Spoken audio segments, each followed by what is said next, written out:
የመጠቀሚያ ጊዜ ያለፈባቸውን ምርቶችና ሸቀጣሸቀጦችን ለገበያ በሚያቀርቡ ነጋዴዎች ላይ እርምጃ እየወሰደ መሆኑን በሰሜን ጎንደር ዞን የዳባት ወረዳ ንግድና ገበያ ልማት ጽሕፈት ቤት አስታወቀም። የመጠቀሚያ ጊዜ ያለፈባቸው ምርቶችና ሸቀጣሸቀጦች የጤና ችግር የሚያደርሱ በመሆናቸው ማህበረሰቡ ጥንቃቄ ሊያደርግ እንደሚገባ የወረዳው ጤና ጽሕፈት ቤት አሳስቧል። ወይዘሮ ደብረ ቢረሳው በሰሜን ጎንደር ዞን ዳባት ከተማ ነዋሪ ናቸው። ወይዘሮዋ ለገበያ በሚዘዋወሩበት ወቅት የመጠቀሚያ ጊዜያቸው ያለፈባቸው የቅመማ ቅመምና መድኃኒቶች ገበያ ላይ እየዋሉ መሆኑን መመልከታቸውን ተናግረዋል። ይህም በህፃናትና በእናቶች ጤና ችግር ይፈጥራል የሚል ስጋት እንዳደረባቸው አንስተዋል። ስሜ ደብረ ቢረሳው እባላለሁ። የዳባት ከተማ ነዋሪ ነኝ። እንደኛ ከተማ በከተማችን የኮስሞቲክስ ውጤቶች፣ ቅመማ ቅመሞች ጊዜያቸው ያለፈባቸው መድኃኒቶች እየተሸጡ ነው።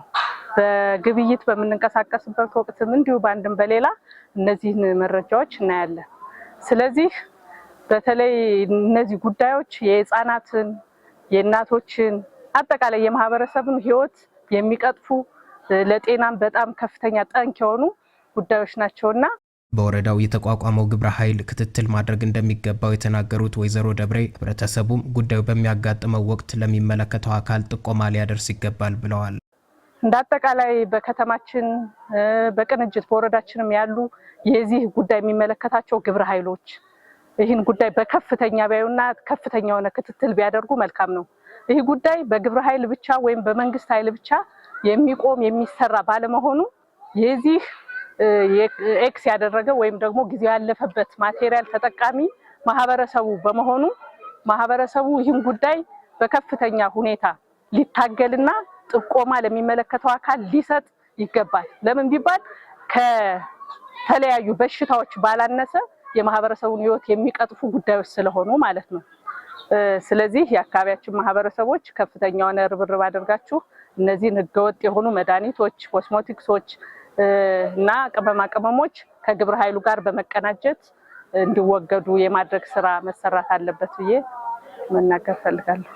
የዳባት ወረዳ ጤና ጽሕፈት ቤት ምክትል ኃላፊ አቶ ማንደፍሮ ታደሰ ከአጋር አካላት ጋር በመተባበር በሆቴሎች፣ በንግድ ሱቆችና በክሊኒኮች በተደረገው ድንገተኛ ፍተሻ የአገልግሎት ጊዜያቸው ያለፈባቸው መድኃኒቶችንና ሌሎች ሸቀጣሸቀጦችን መያዛቸውን ተናግረዋል። አመሰግናለሁ። ስሜ ማንደፍሮ ታደሰ እባላለሁ። የዳባት ወረዳ ጤና ጽሕፈት ቤት ምክትል ኃላፊ ነኝ።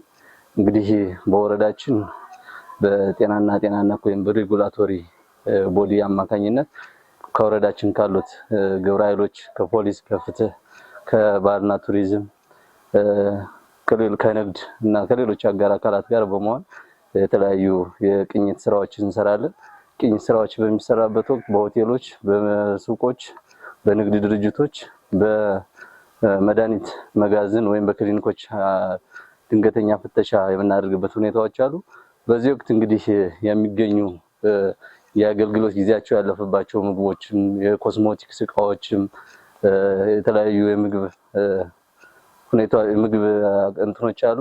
እሱም እንግዲህ ግብረ ኃይል በወረዳችን አማካኝነት ባለው ከፍተኛ የሆነ ቁጥጥር ወደ 39 የሚሆኑ አይተሞች የተገኙበት ሁኔታዎች አሉ። ወደ 13 የሚሆኑ ደግሞ የአገልግሎት ጊዜያቸው ያለፈባቸውና ምንጫቸው የማይታወቅ መድኃኒቶች የተያዙበት ሁኔታዎች አሉ። እነዚህ ሸቀጦች ከፍተኛ የጤና ችግር የሚያደርሱ በመሆናቸው ማህበረሰቡ በግብይት ወቅት ጥንቃቄ ሊያደርግ እንደሚገባ ምክትል ኃላፊው አስገንዝበዋል።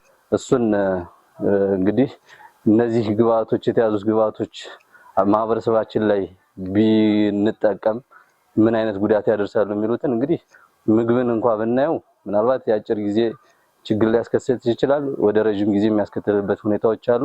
በአጭር ጊዜ እንኳን ብናያቸው እንግዲህ እነዚህ ምርቶች የኬሚካል ኮምፖዚሽናቸው ወይም ፕሮዳክታቸው እየቆየ በሄደበት ጊዜ ወደ መርዛማነት የመቀየር እድላቸው ከፍተኛ ነውና እንደው ወዲያውኑ እንኳን ምግብን ብንመለከት ወዲያው የማስተዋወቅ የማስቀመጥ ኢቭን ወደ ሆስፒታላይዜሽን የሚያደርስ አለፍ ብሎም ወደ ሞት ሊዳርግ የሚችሉ ሁኔታዎች አሉና ሌሎችም የኮስሞቲክስ እቃዎችን ስንመለከት እንግዲህ በወዲያው ሊያሳዩን የሚችሉ የማቃጠል፣ የመሰነጣጠቅ፣ የቆዳ ላይ መሰነጣጠቅ ኢቭን ወደ ካንሰርነት የሚቀየርበት ሁኔታዎች አሉና እሱን ያው ማህበረሰባችን ከነዚህ ችግሮች ለመታደግ ማድረግ የሚጠበቅባቸው የማስበው እንደኔ እንግዲህ ምርቶችን ሲገዙ የአገልግሎት ጊዜያቸውን ቸክ በማድረግ ወይም በማረጋገጥ ምርቶችን እንዲጠቀሙ አሳስባለሁ።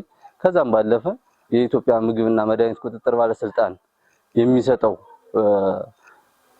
የሚሰጥበት የምርት መለያ የሚሰጥበት ሁኔታዎች አሉ። የዛን መለያ በማየት ምርቶችን እንዲጠቀም አሳስባለሁ።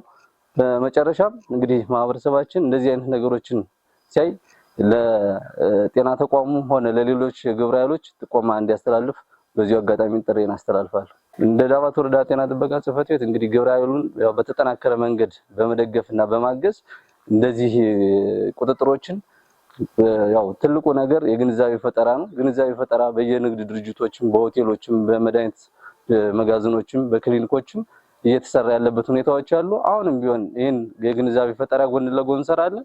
ጎን ለጎን ደግሞ ቁጥጥሩን የምናካሄድበት ሁኔታዎች አሉ።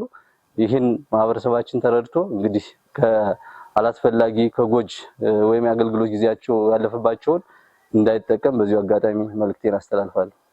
ያው የመስፈርቱ እንግዲህ በእኛ በኩል ወደኛ ተቋም ስናመጣው ያው እኛ የምንሰጣቸው ክሊኒኮችና መድኃኒት መደብሮች ወይም ፋርማሲ ቤቶች ናቸው። እሱ ራሱን የቻለ የኢትዮጵያ ምግብና መድኃኒት ቁጥጥር ባለስልጣን ራሱን የቻለ መስፈርቶች አሉ። ያንን መስፈርት መሰረት አድርገን ነው እኛም ፍቃድ የምንሰጠው። ምናልባት ሆቴሎችና ሌሎች ንግድ ድርጅቶች ንግድ ተቋሙ ራሱን ችሎ ስታንዳርዱን መሰረት ያደረገ በዛ መሰረት ፍቃድ የሚሰጥበት ሁኔታዎች አሉ። ነገር ግን አንደኛው ተቋም ለአንደኛው ተመጋጋቢ ናቸውና እሱን የጋራ ተደርጎ ነው አሁን ፍቃድም እየተሰጠ ያለበት ሁኔታ ያለበት።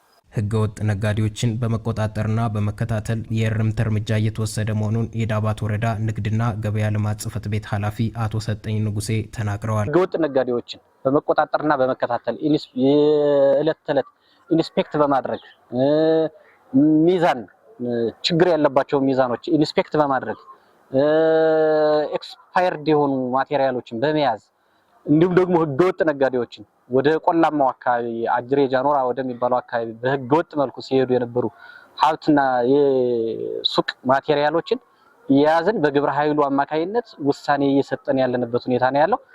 ከዚህ ከህገወጥ ነጋዴዎች ጋር ተያይዞ ያው ወደ ህጋዊ ለማምጣት እየወሰድን ያለው እርምጃ በጣም ይበል የሚያሰኝ እርምጃ ነው እየወሰድን ያለነው።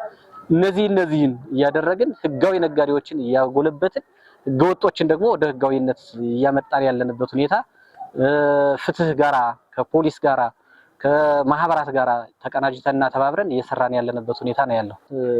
የኛ የኢንስፔክሽን ሙያተኞች ሙሉ ወጥተው 80 የሚደርሱ መደብሮችን አሽገው ወደ ህጋዊነት እያስመጣን ያለንበት ሁኔታ ነው ያለው።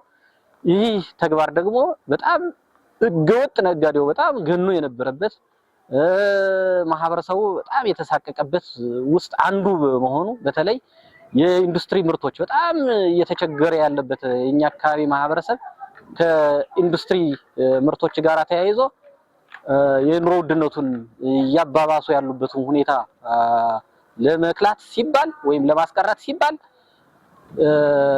ሱቆችን እየተዘዋወርን ኤክስ ያደረጉትን እዚህ ቅባት ጋር ተያይዞ የወጥ ማጣፈጫ ጋር ተያይዞ ከመድኃኒቶች ጋር ተያይዞ እነሱን አሽገን ወደ የሚመለከተው ወደ ግብረ ኃይሉ ያቀረብነበት ሁኔታ ነው ያለው።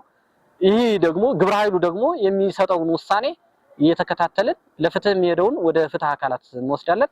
አስተዳደራዊ እርምጃ የሚወስደውን ደግሞ በአስተዳደራዊ እርምጃ እየፈታን ያለንበት ሁኔታ ነው ያለው። ህብረተሰቡ የአገልግሎት ጊዜ ያለፈባቸው ምርቶችን በሚሸጡ ነጋዴዎች ላይ ጥቆማ በመስጠት ኃላፊነቱን እንዲወጣም አቶ ሰጠኝ አሳስበዋል።